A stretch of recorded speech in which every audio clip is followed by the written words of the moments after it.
E aí, cansados, tudo bem com vocês? Bem-vindos ao canal e a mais uma videoaula, tá? Nessa videoaula aqui, nós já vamos começar a trabalhar com os valores flutuantes, tá? E os registradores XMM.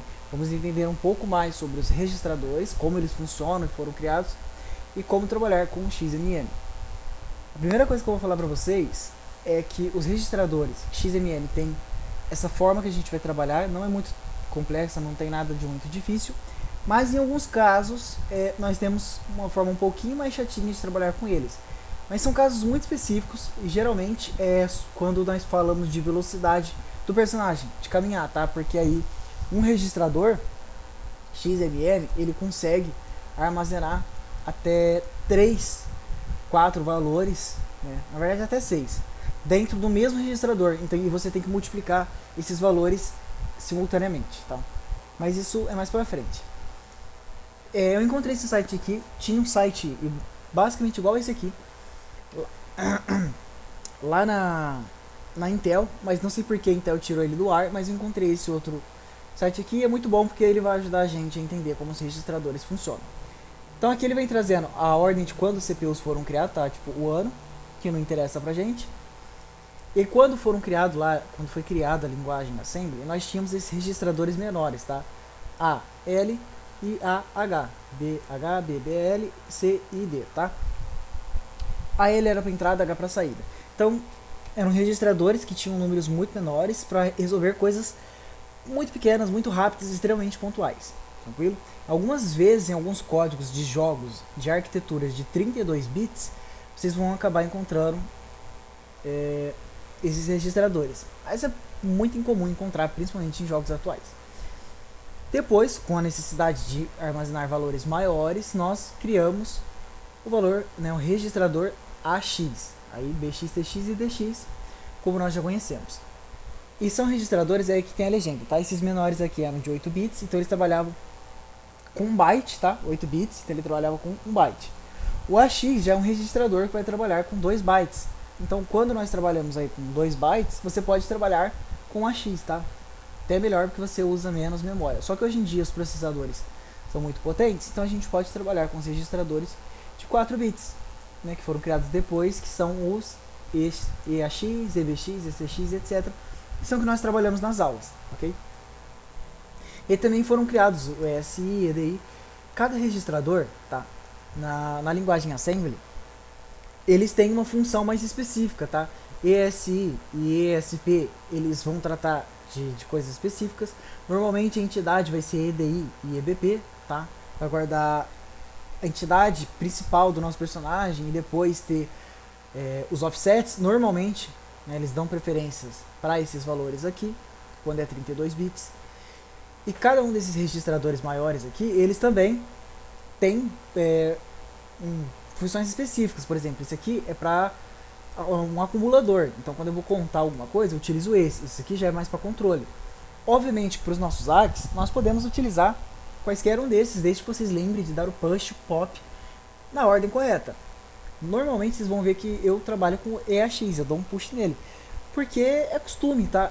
É um registrador para contagem. Normalmente no hack nós vamos trabalhar com isso, né? Quantidade de vida, de munição, de itens. Então, de certa forma, o certo seria mesmo trabalhar com um controlador EAX ou RAX, tá?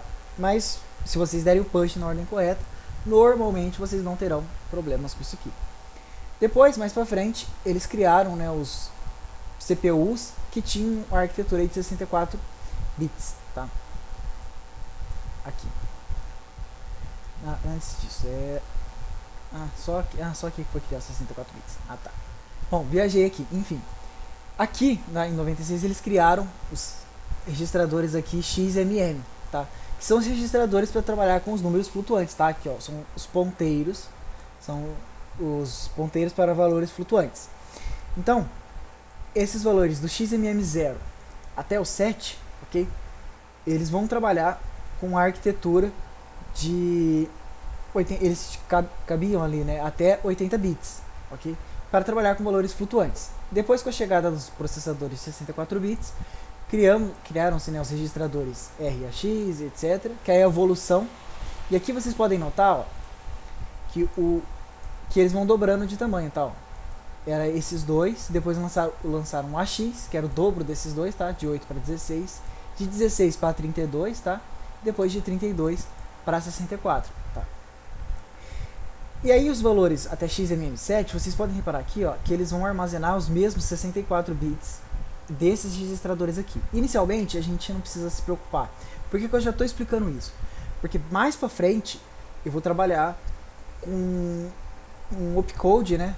Que ele converte um número flutuante para um valor inteiro, tá? Que acontece também em alguns códigos, vocês vão se deparar com esse opcode. Ele é até grande, é meio estranho de ver, mas enfim.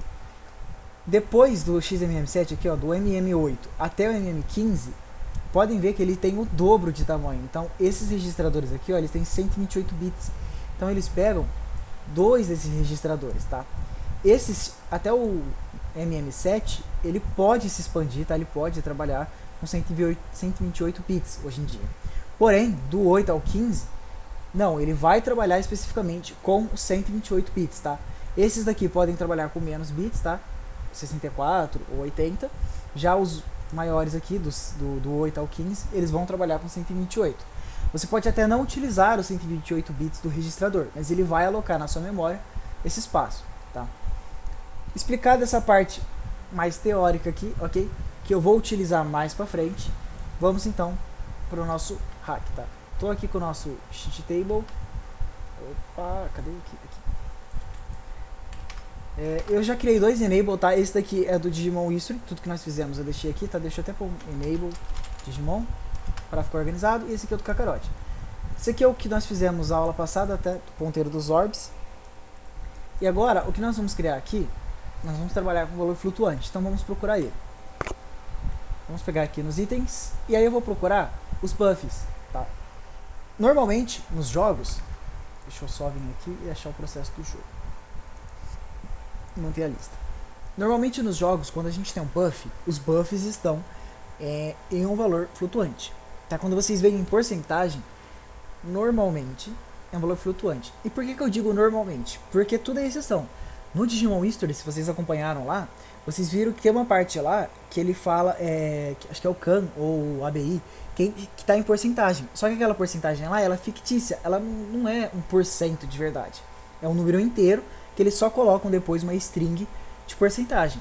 Aqui nesse jogo, como eu já fiz hack para ele, eu sei que é porcentagem. Então normalmente eu procuraria por valor flutuante, depois o double, e aí eu voltaria para 4 bytes. Nesse jogo aqui, por exemplo, ele tem a barra de vida e a barra de MP. Normalmente, quando a gente tem essa barra progressiva, eu procuro por valor flutuante. Eu procurei e aqui não funcionou. É um valor decimal, é um valor inteiro, aliás. Então, às vezes você vai procurar uma coisa que normalmente e naquele jogo é diferente. Por isso que para desenvolver hacks, às vezes a gente precisa ter um pouco de paciência, além de conhecimento, porque às vezes você vai fazer alguma coisa, vai errar e não tem como você adivinhar, ok? Então vamos lá, eu vou utilizar esse buff, tá? Vai colocar aqui, olha, 5%, não ok. E agora eu vou vir aqui em valores flutuante, e procurar por 5, tá? E dar o primeiro scan. Como ele vai escanear rapidinho, eu nem vou fazer um corte no vídeo não.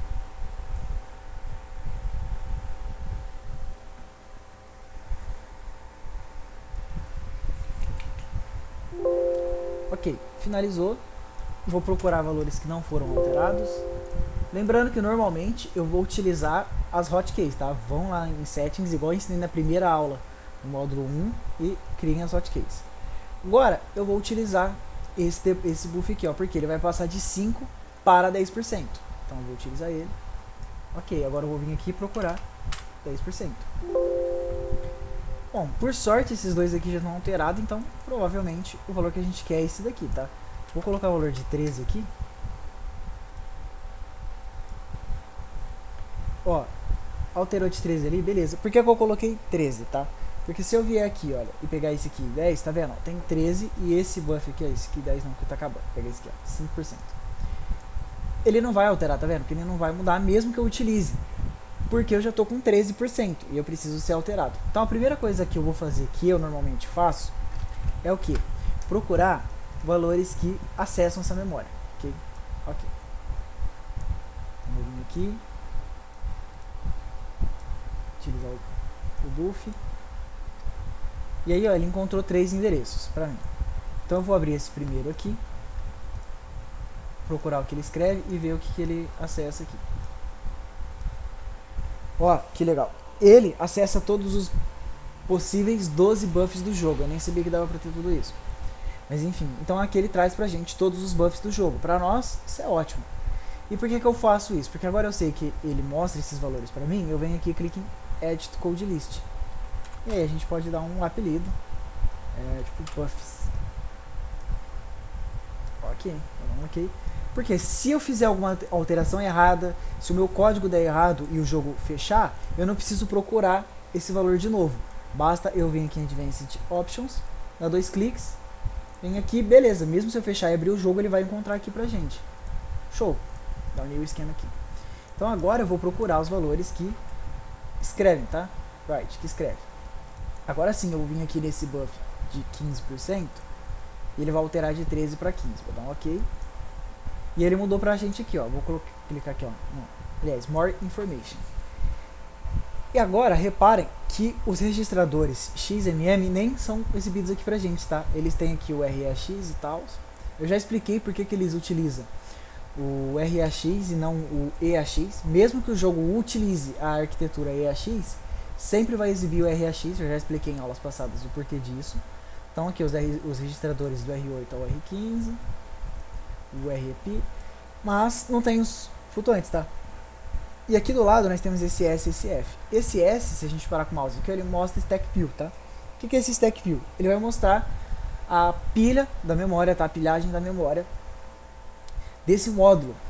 Mais pra frente, quando eu mostrar Model Future, Mono Futures, pra vocês, vai ficar mais fácil de vocês entenderem o que são esses módulos do jogo, tá? Mas não precisam se adentrar disso, mas olha que bacana, nessa pilha aqui, ó, esse valor flutuante de 225 provavelmente é o tempo que o buff dura, tá? Como eu fiz hack para esse jogo, eu sei que o buff de 3 minutos dura mais ou menos isso aqui em segundos. Então ele tá aqui, ó, esse RPP, como eu já tinha falado para vocês, se normalmente entidade é isso, tá? Menos 200 é o offset dele aqui para chegar nessa parte aqui do tempo do debuff. Mas enfim, não é isso aqui que interessa pra gente. O que interessa pra gente é isso aqui, ó, Floating Pointer Register, tá? Os registradores flutuantes. Tá aqui, olha, o XMM0 valendo 15, tá? O XMM1 também vale 15, o MM2 e 3 vale 255.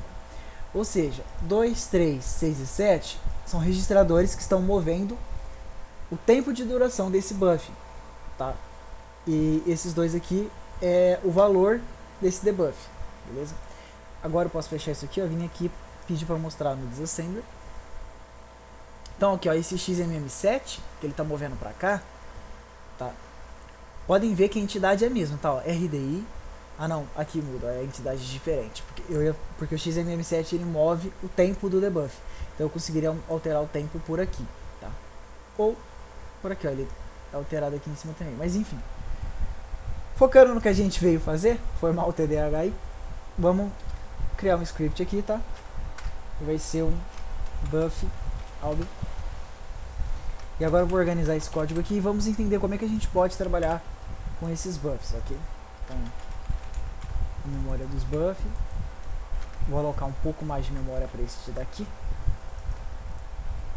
E por que eu vou alocar um pouco mais de memória? Justamente porque eu já vou trabalhar com os registradores maiores. Então, eu vou precisar de uma folguinha aí, ok? Agora que é o seguinte, eu poderia, como aqui eu estou movendo um valor flutuante, eu poderia fazer da seguinte forma. Tá, eu vou tirar esse registrador aqui por um tempo. Eu não posso simplesmente vir aqui colocar float e pedir para mover, por exemplo, 33, que aí seria 33%, tá? Porque isso aqui vai me gerar um erro. Eu não posso simplesmente dar um move SS para cá, tá? Aqui, ó, move SS, quando você clica em alguma coisa aqui embaixo, o Cheat Engine ele mostra para você o nome completo daquela instrução, tá vendo? Jump Add, então ele tá falando, ó, que ele vai adicionar esse valor aqui para RAX, e ele tá até mostrando aqui, ó, que é um valor com assinatura. Aí ele tá aqui, ó, move double words, tá? O comando LIA que eu tinha mostrado na última aula que eu tava procurando é load effective address, tá? Ou seja, ele move o endereço ativo para um registrador. A gente já viu isso na última aula, tá? Aqui, ó, jump se if equal, tá? Então pular se for igual. Então isso aqui é legal, você clica aqui e ele mostra para você. Nesse registrador, ó, move escalar symbol, tá? Para FP. Então, o que é esse move escalar? Ele vai mover de forma escalar, porque como vocês viram lá o registrador XMM, ele tem... deixa eu ver se está aberto aqui. Tá, beleza. Escalar é porque a gente tem aqui, olha, 4 slots nesse registrador, mas eles podem chegar a trabalhar com mais casas, tá? Até 6 casas, 8 casas, uma coisa assim. Então eu posso ter 6 endereços diferentes dentro do mesmo registrador. Isso acontece mais pra frente quando a gente vê velocidade de personagem, como fazer um multiplicador de velocidade.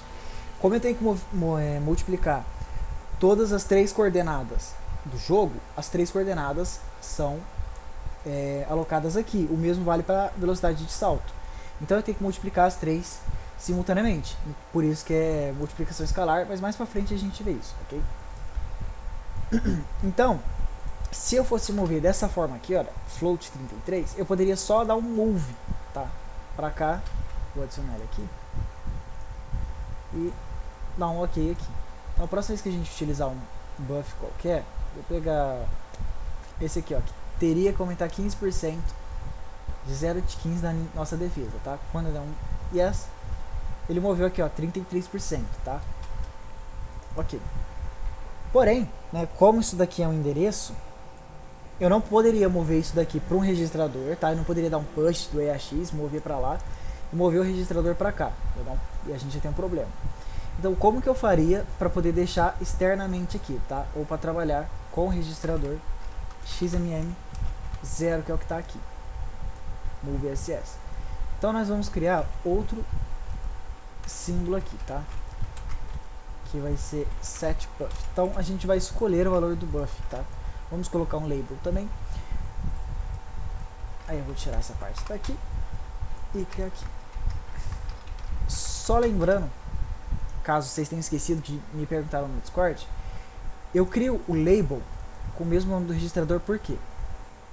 Eu crio o label porque eu vou utilizar ele dentro dessa memória aqui, ó. Esse buff memory, ele já está alocado aonde? Aqui. O jogo faz aquele always scan, allo e pula para essa memória.